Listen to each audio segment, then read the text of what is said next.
soo dhaweyn diiran loo sameeyay fanaanada daada yar leh u dhalatay gobolka Awdal Hodan Cabdiraxmaan Dheere taasoo in muddo ahba ku maqnayd qurbaha halkaasi oo ay boqolaal dad ay kaga hortageen deegaanka Garoyacowl waxaana loo soo galbiyay magaalada Boorama duuritaan iyo dalxiisna lagu soo wareejiyay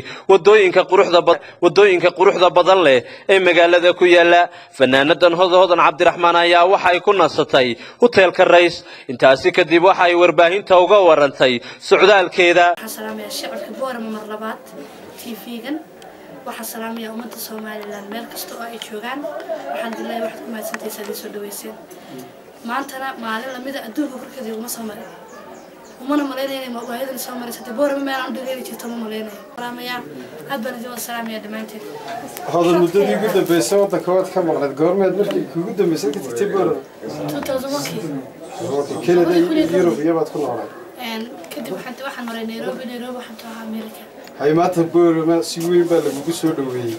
ما كانوا اكتشفن كاجي يريبور ما شعر كانوا بطل والله تاجروا دي اللي لهذا واحد يقول تاجروا بالمرة يعني قفل بدت مجالده قيمتي أو تاجروا بالمرة مجالنا قيمتي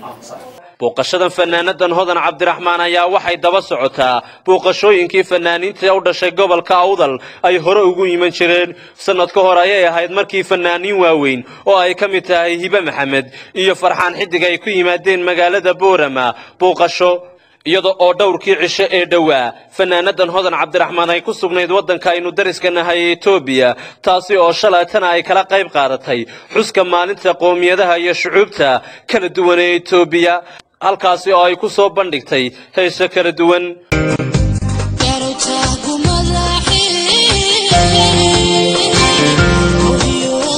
waa Axmed Diiriye Ciltire telefishanka Rayo hotelka Rays